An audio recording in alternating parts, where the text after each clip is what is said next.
Welcome to the Embodiment Podcast. This show is for you if you see the body as more than a brain taxi. It's for people interested in coming home to the body as a holistic aspect of who we are and how we live. Episodes contain practical tips, exercises you can take away, and interviews with embodiment specialists from around the world. I'm your host, Mark Walsh. On the show today, Brooke McNamara. So Brooke has a strong dance background, all kinds of dance qualifications, practical things. She studied in Boulder at Naropa. She's also deep in Zen work, other kinds of somatic body modalities. Brooke is super talented, super interesting, and has a bed shaped like a heart. So Brooke, welcome. It's not a heart. It was a circle. It was a circle. I remember I was in that bed, but on my own a long time ago. So first of all, public thank you for putting me up when I was in Boulder. When you guys were away. So I remember you had a very pleasant place to stay, and I enjoyed it for a week. So thank you for that, first of all.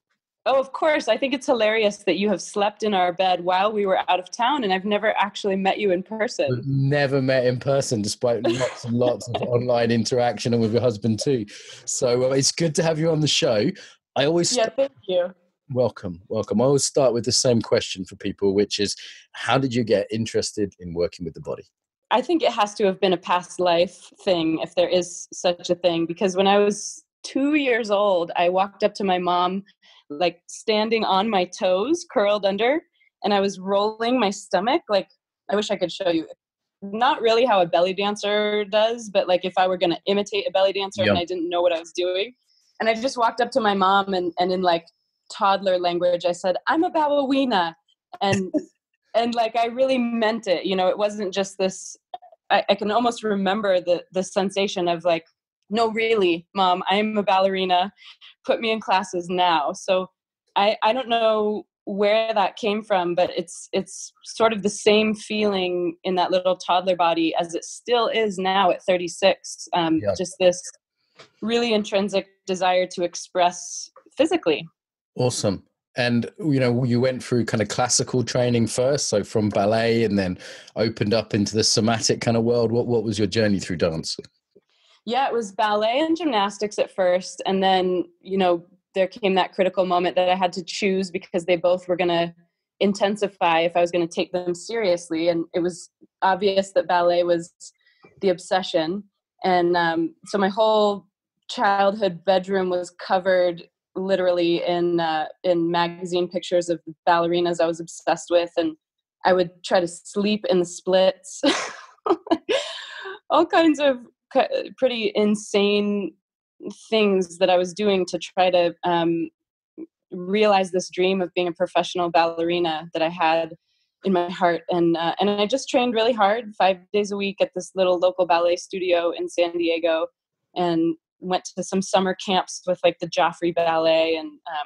And I just kind of went hardcore and sort of beat myself up in a way that I really enjoyed. But at a certain point, it was clear that my body, you know, to be a ballerina professionally, you sort of need a certain, you need a set of aesthetic things going on with your body that I didn't necessarily have, though I had like the passion and the drive and a certain sensibility. But I also, it just started to hurt my body. Like I hurt my back and I hurt my Achilles tendon, and it just didn't feel good anymore. And at that point I met my high school dance teacher who was, she had danced with Martha Graham in New York City. And so she was this just fierce, badass, you know, 5'2", amazing, passionate woman.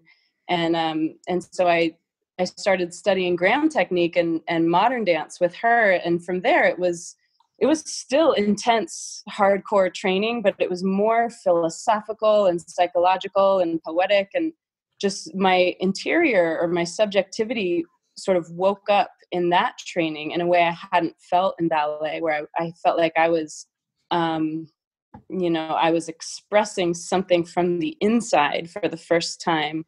But eventually Graham technique also was not my jam. And I did know that I wanted to be a professional dancer. So I went to college and majored in dance and poetry writing, creative writing. And in college, in Connecticut College, Is this okay, or do you want me to pause? No, this is all good. It's all good. We can have a little chat there. I mean, we've had a few guests on who've started from this intense ballet background, and then they realized, either it was it was hurting them, or it was a little bit dissociative, and they opened up into kind of modern, and then into somatic stuff. And that's a kind of a journey we've heard a few times on the show. It's quite interesting to me. And then you really like deeply delved in. I mean, like things like at Naropa University, some of the other kind of more extremely somatic approaches to dance, right? Yeah, well, so I went to Connecticut College, and I trained in lots of different other kinds of modern dance that were like release technique and more somatic based technique forms and lineages. And then in my I never actually studied at Naropa. I teach there now, but I went to San Francisco, and I spent my 20s in a dance company called Levy Dance. It was a profound, beautiful experience. And then I moved to Boulder to quit dance because I totally I was so burnt out from really giving it everything I had. But within 6 months, I was applying for graduate school, not at Naropa, at the University of Colorado here in Boulder. Mm-hmm. So I got my MFA here at CU Boulder, and within that MFA track, there you could choose like a primary area of study and then a secondary area of emphasis. And so that's the first time. I mean, I've been practicing yoga since I was 16 to sort of counter the more self-abusive parts of my dance training. But it was in graduate school that my secondary area of emphasis was somatic studies. And that's when I was 29 to 34 or something. And I got to study Alexander technique. I went really deep into yoga and some other things, like a little bit of body-mind centering. And I read about continuum, just, the plethora of those kinds of practices that you can explore to really get into that body-mind connection. Yeah, I remember years ago I was in Leeds University, kind of pretty standard university in the UK. I was studying Aikido and just becoming interested in these things. And I heard there were courses in places like California and Boulder on something called somatic studies. And I didn't even know this was a thing. And it was what I was becoming interested in. I'd heard of Alexander technique, I'd heard of Feldenkrais just about. But the idea that you could study these at a kind of in an academic type environment was really mind blowing to me. Mm-hmm. Yeah, and were you drawn to that? Yeah, I was, but it really wasn't an option at the time to be coming over to the States and studying there. But it was certainly an amazing thing to me that a place like that existed. Right. There is one place in the UK that does somatic studies now, and there's you can do dance movement therapy MAs, which is the equivalent of what I think you're calling an MFA, Masters of Fine Art, right? Right. Yeah. Yeah, there's a few of those at universities that you can study dance movement therapy in the UK now. But I know, Boulder has a very developed scene for body-mind practices generally, right? Right, absolutely. And it's a scene that I have not dived into as fully as one might, because I'm so appreciative of what I've, learned and gained and integrated from the studies that I've done, but it's not like somatic practices. I don't identify as primarily a healer. So there's a way where I depend on those practices for a kind of wellness or a kind of filling up or coming back to alignment or like dynamic alignment. But my heart continuously, even if I've tried to quit or tried to get away from it, my heart really is in art making and performance and creative process. So I've dabbled, and there's amazing teachers at the university where I did get to take semester-long courses in Alexander technique, and I've taken classes from Nataraja Kallio at Naropa in yoga and more subtle aspects of yoga. But when I come, really into my heart, I just want to be in creative process. So that's where I've explored more. Yes, it's a nice distinction, isn't it? Because a lot of these embodiment arts are really dominated by healing arts, and there's a place for that. That's great. But I also don't think of myself primarily as a healer. I think it's great there are healers, and what I do may have healing as a sort of side benefit. And of course, we're talking about wholeness. We are talking about healing whether we want to be or not. However, I'm an educator in the same way as you may be an artist. There's other primary orientations to somatic arts other than healing. Right. Absolutely. Yeah. And I in graduate school, I finally found this term. I don't know if it sounds cheesy to you, but it helped me locate myself. I just started thinking about these two words, wild wellness, where like I needed the somatic arts personally to stay well. But there was a way where if I hung out in that territory too long, I started to feel very comfortable and sort of like I was hiding in a way that I wasn't satisfied with. And so I needed this other term of wild. Like I needed a wellness that would balance and ignite my vitality. So I started to think about, for me, wellness being more about vitality. And I love this term that some of my friends use, vitality without tension. Nice. Like I can understand something of the spirit of that, and this is certainly not aimed at you, but the word wild's becoming a bit of a cliche now. I'm finding in middle-class white girls talking about wildness, and I suspect no one's ever really bitten their ass very hard. It strikes me it's becoming kind of an antidote to a very civilized group of people, and I understand the leaning towards it, but. Yeah, it makes me laugh, having been to some very wild places, and that not necessarily being a good thing. But I think I understand the calling somewhat towards it. Yeah, totally. Guilty as charged, and it's becoming a cliche. So I realize that, but there is something in my experience of performing where there is a terrain that I have been lucky enough to have teachers that demanded that I push into this terrain. And maybe I'm sure there's people who, especially where I live, would look at some of the ways I was taught or coached and say like, that you could call that abusive. Yeah. But it wasn't my experience, truly.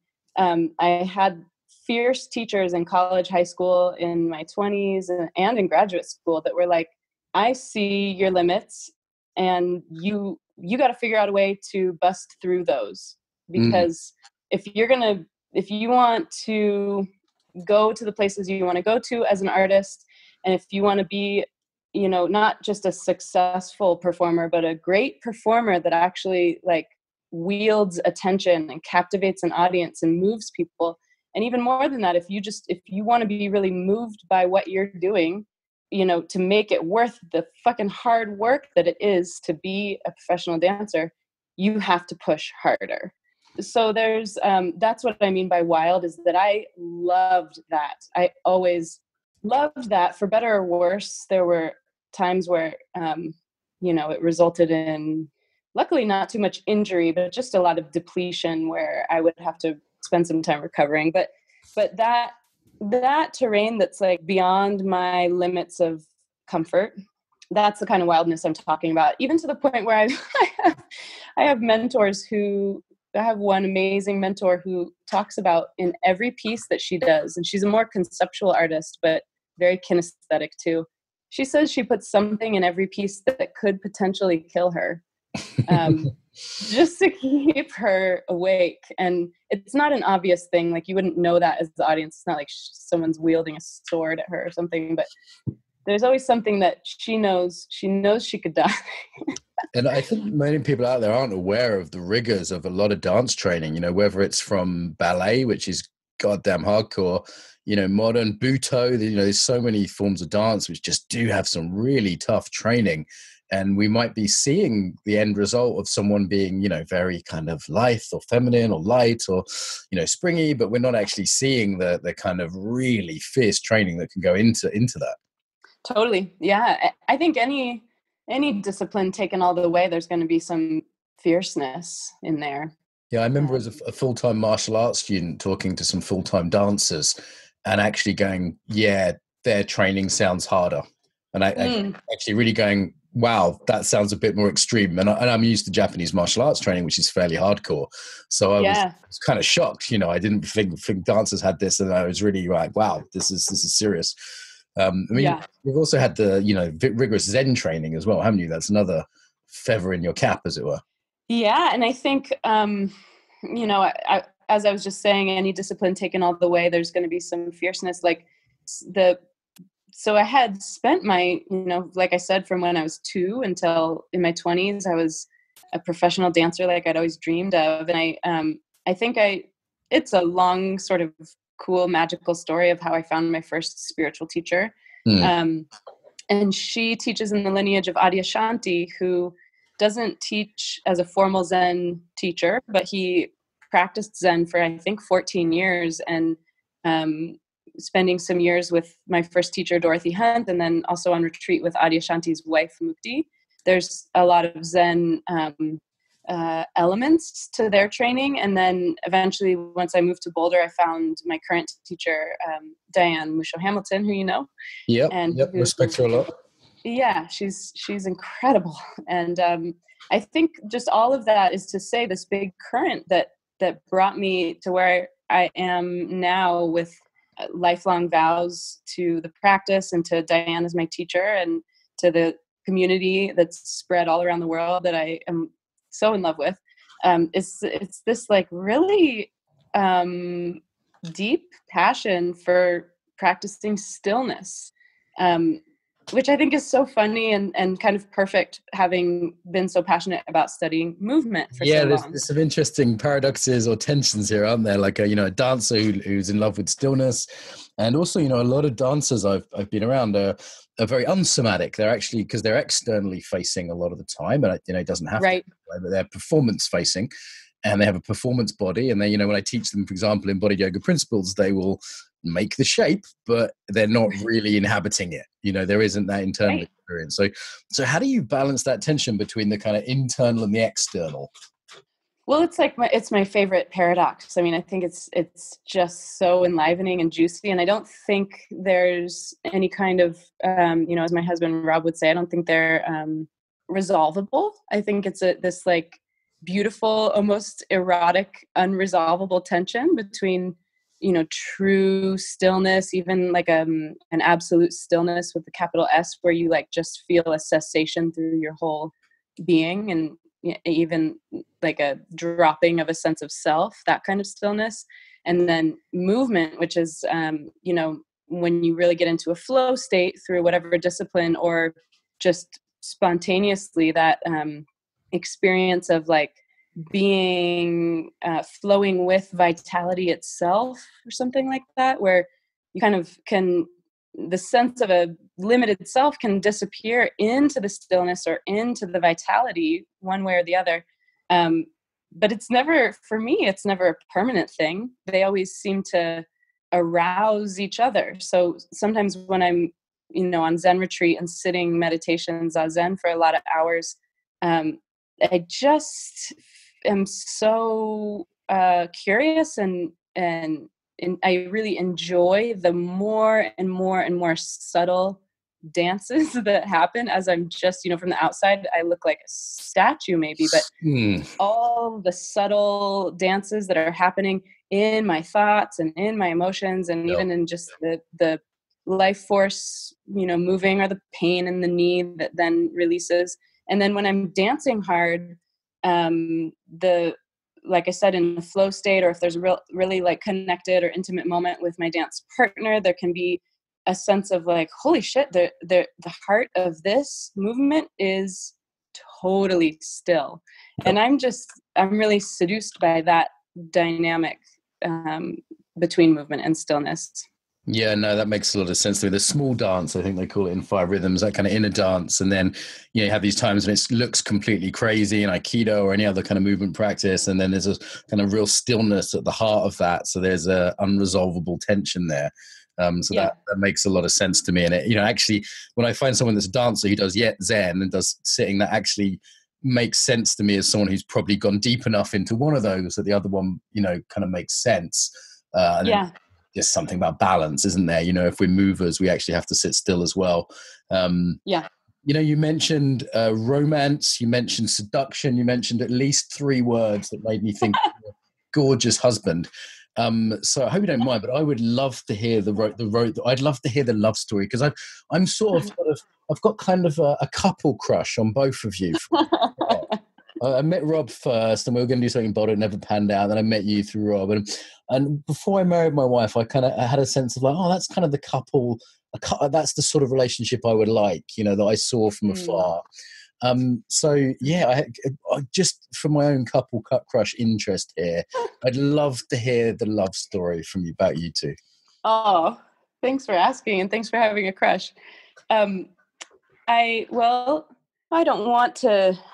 How do I keep it relatively concise? Because I could go on and on, but I think I moved to Boulder for a man that I had met on a retreat, and this wonderful man, and he told me at a certain point, he was in grad school at Naropa, and he told me that one of the men he respected most in his current world, or something, he said something about, I really respect Rob McNamara, and I was like, okay, who's this guy? And then I think it was within a couple of days that I had seen Diane, my teacher, Musho Sensei. I'd seen her give a talk, and I sort of had some kind of karmic in love, sudden knowing thing that I needed to be around her. And so I'd gone on retreat with her for a weekend retreat. And fast forward, I was about to go on my first long retreat in southern Utah, in the desert in southern Utah, where she has practice space. So Rob McNamara reached out to me online and said, hey, I heard you're coming to retreat. Do you want to ride? And it's like an 8-hour ride through the Rocky Mountains. So I thought he was kind of strange that he didn't know me and offered me a ride. And then when I met him on retreat, I just immediately was like, oh, I really like this guy. He was super weird and funny. And anyone who knows him knows he's extremely playful.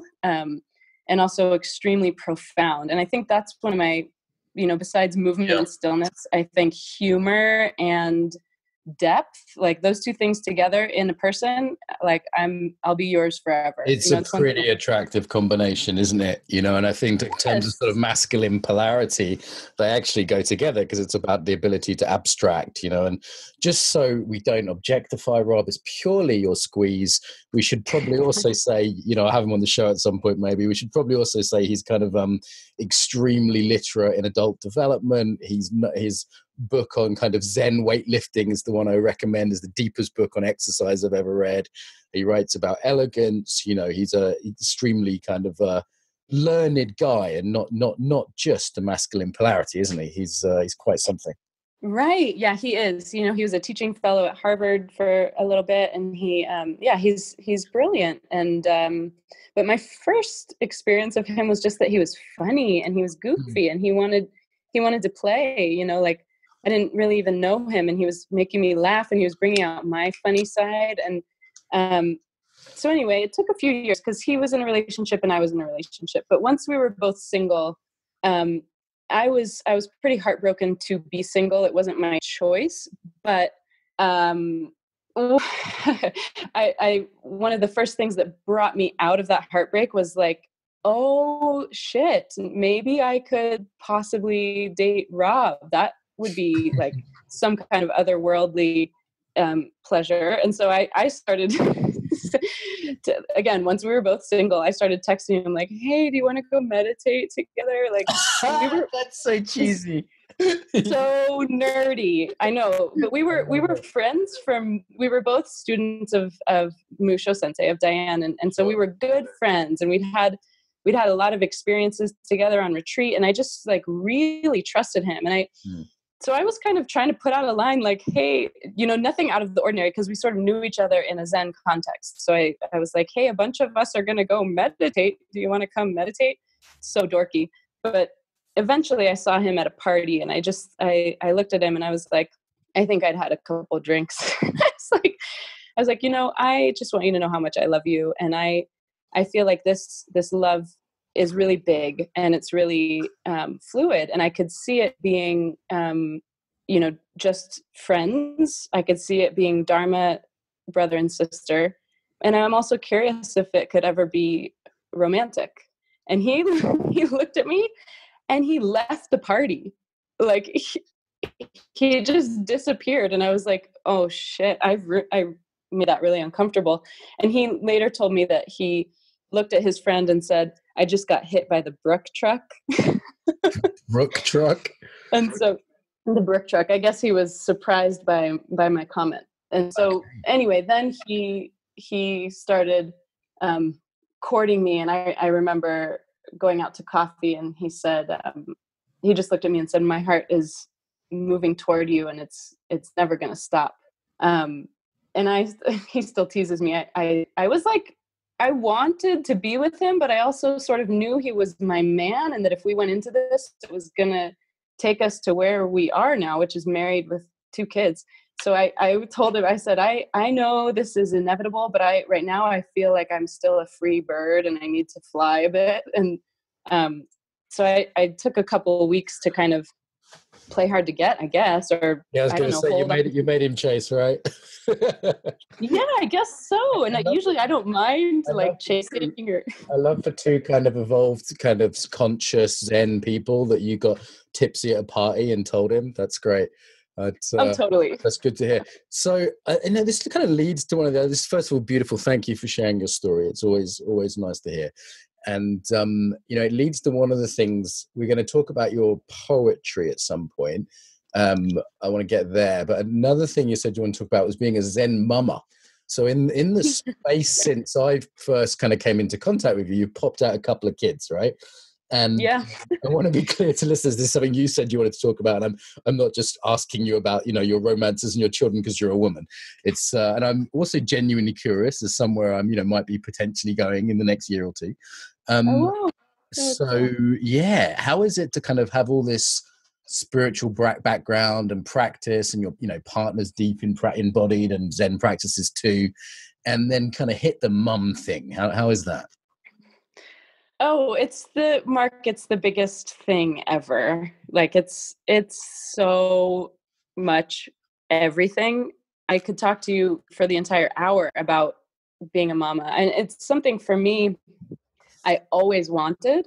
So that's kind of the context, is since I was a little girl, I always wanted to be a mom. I just felt like there was a mother function in me that needed to express itself. And so there's a way where I look around at my life, and sometimes it's just so hard, of course, relatively, some people in my hardest moments would still think, what a lucky person. I'm living in such incredible privilege. And motherhood is really working my edges, and, all edges, the amount of love and joy stretch. Like I will just burst into tears sometimes. And then also just the exhaustion it's rigorous, and it's kind of brutal sometimes. That's motherhood. I think for me, the real deep catalysts that are I would say the hardest things I've ever been through are giving birth, the actual birth process, especially the first one. That was the hardest thing I've ever been through, and the only real kind of dance with death I've ever had. So there's... You have a difficult birth, a traumatic one, or like medically difficult one, or are we talking more metaphorically? I'm talking more metaphorically. Yeah, I think from the outside everything was pretty much fine, but I did it naturally, and I just didn't know that I'd been at 2 natural home births, so I had seen that, I'd seen 2 people I'm really close to in that sort of wild agony, but I didn't know what my subjective terrain would be like, and it was just something I've never encountered before or since, and it was a kind of I don't want to go too much into it because it's a long story, but I'll just say there was a point where I just I couldn't fucking do anything. Like I couldn't even open my eyes, and I was like, I don't know what to do. I have no resources. I can't find anything to push off of. And I thought I was going to be so badass at giving birth because I had been performing for so long and really pushing my stamina and my endurance and my pain threshold. But this was like a landscape where I was just like, I can't do anything. There's nothing left to push against, to propel from, to grab onto. I can't even open my eyes. I just felt so lost. And it was really scary because I'm used to feeling pretty strong. And so in that first birth, there was a point where I suddenly said, I didn't want to take any pain relief or get any support. But at a certain point I said, okay, I will take the smallest dose of Pitocin that you've got just to get these contractions going again so that something will happen. I later realized that like that wasn't a problem. I think a lot of or most natural births have these long kind of stalling moments and can pick up naturally. That's what my midwife for my second birth, she kind of like retrained my thinking around it. She said there was nothing wrong in that first birth, probably. But in my mind, there really was. I thought I was like supposed to already have him out. But so I said yes to a tiny dose of Pitocin. My best friend and dance partner was there, and she had 2 kids naturally. And she came up, got right in my face, and that's the point where I couldn't open my eyes yet. They were like administering the Pitocin, and she came like an inch from my face and she said, Brooke, listen to me. You are about to experience the most intense sensations of your entire life, and you have to wake up now. You have to show up for this. And something about her challenge, I just was like, okay. And I kind of got energized. And then the Pitocin hit, and any woman who's had it probably knows that makes the contractions really strong, which is good. And it for me, it was like, that's when, do you want me to share about this? As you like. I mean, I feel like I'm learning things I don't know much about, but if it's juicy and passionate for you, go for it. Well, here's where I kind of hesitate, because I know some of my female friends who haven't given birth have appreciated me sharing this story, and some of them have been a little scared by it. So maybe I'll just say, if you're a woman or if you're someone listening and you have an instinct to not listen to where I'm about to go, maybe you can fast forward or something. But the other thing for me, it was just to interject, I'd also point people to the podcast from Roman Norris, who has a kind of very different take on this kind of thing, and she did a whole about one of the other podcasts, so it might be a good kind of balancing one. So yeah, go for it.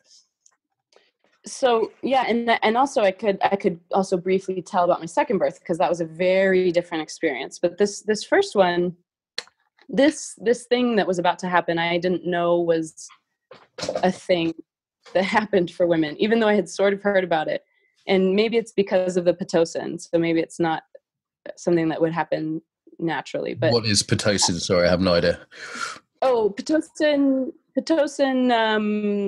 it gets the contractions going. It's a like a drug version of oxytocin, I think. So oxytocin is a natural hormone that gets contractions rolling, but if sometimes they're not happening, Pitocin will be used as a replacement, as a drug. And it causes really strong contractions that are also typically really painful, unless you have, a lot of women at this point will get an epidural or some kind of pain relief, which is totally cool. I just, for some reason, didn't want to. But once the Pitocin hit, I just was sitting up and I had my eyes closed, and I would feel from a distance, I would feel something rolling towards me, and then it would arrive.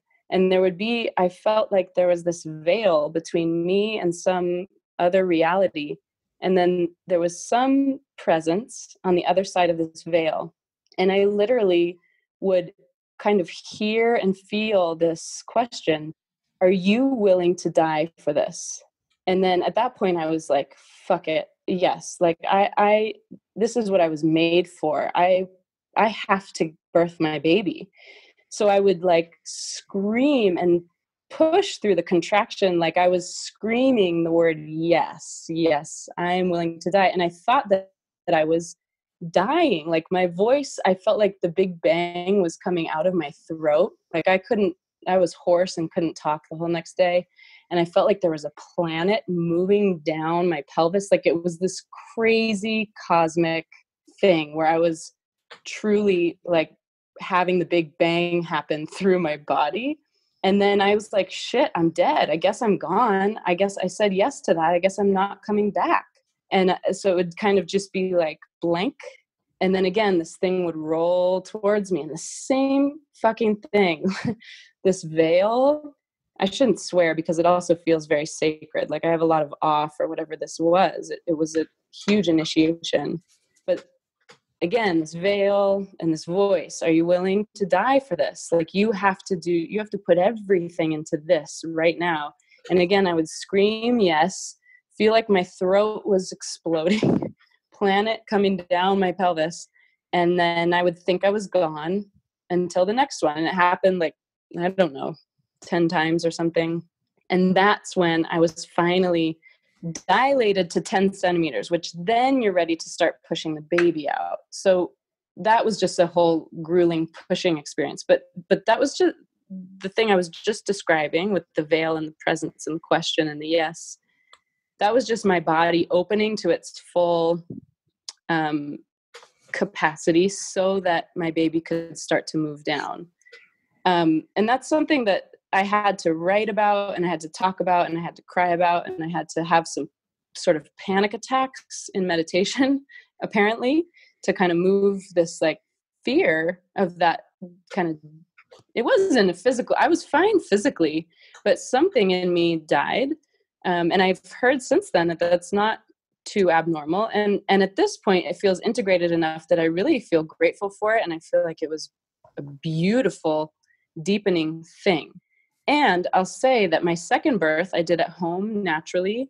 And it was hard work and it went fast and it went smoothly. And I didn't have that scary experience. In fact, I felt fearless and I felt badass and I felt reverence and I felt humble.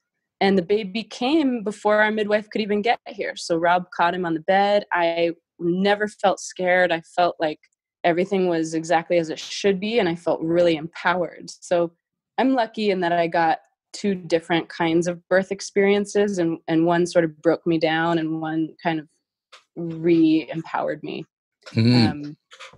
Great story. Thank you. Lovely to hear. Thanks for listening. No, I was engrossed. It's a fantastic story.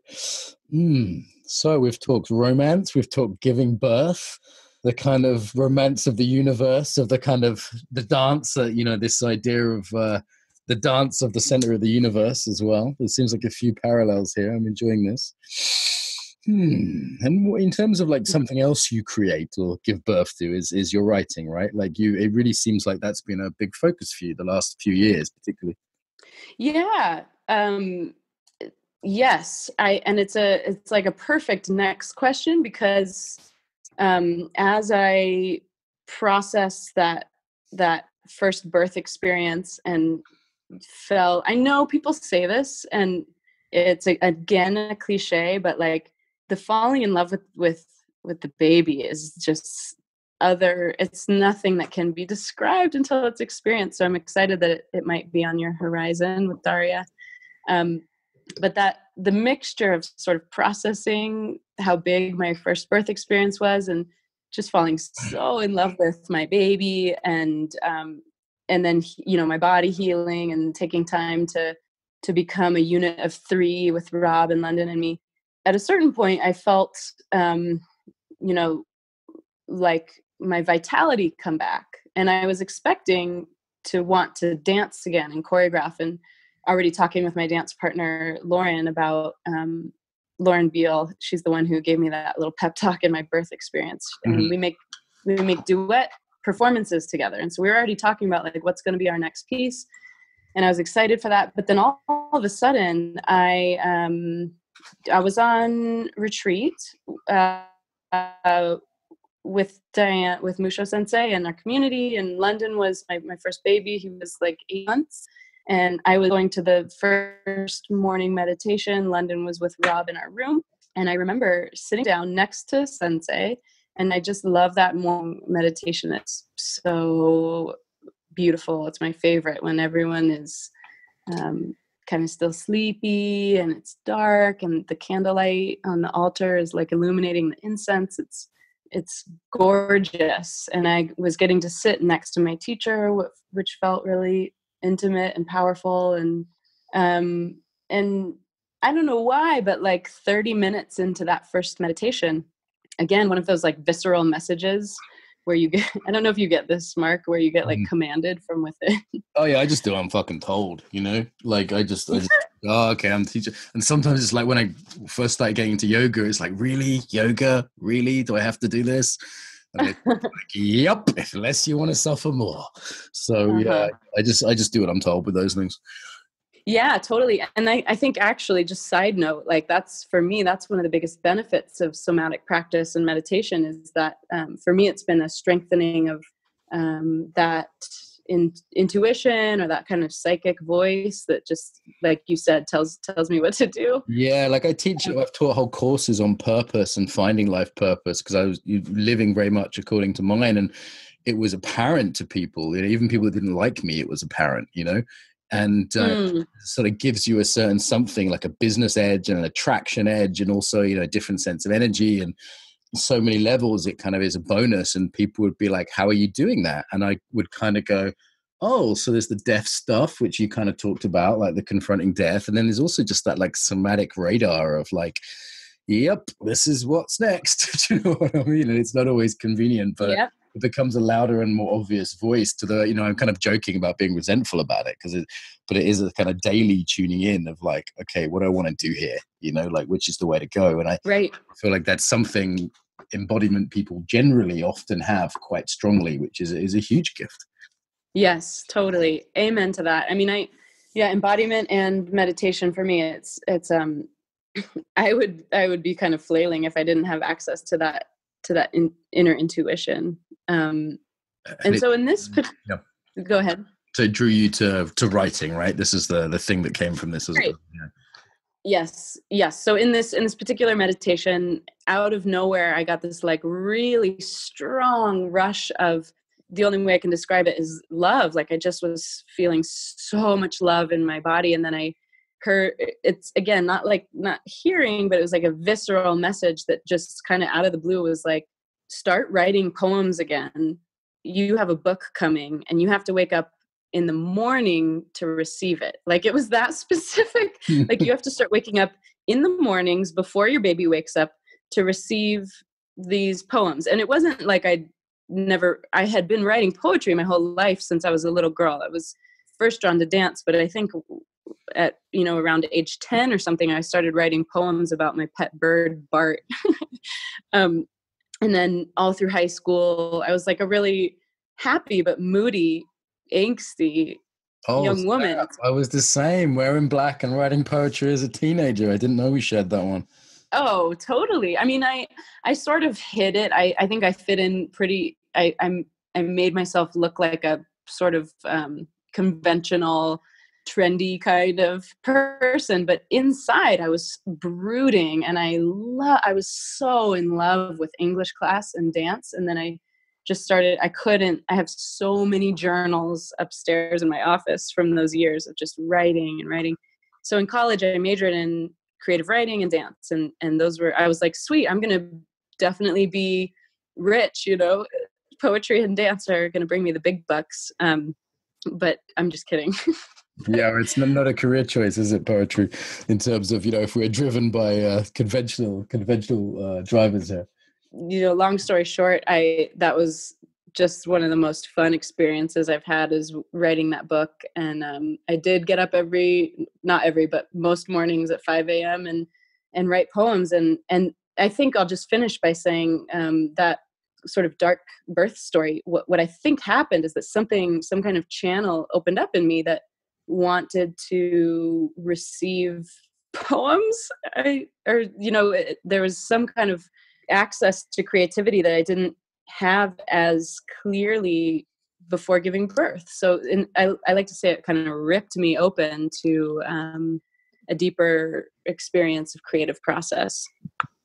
Okay. Listen, we need to start moving towards wrap up. We don't have to finish just yet. And I kind of want to bring these things together slightly. Like, on the one hand, you're talking about some very householder things, being a mom, being a wife, giving birth.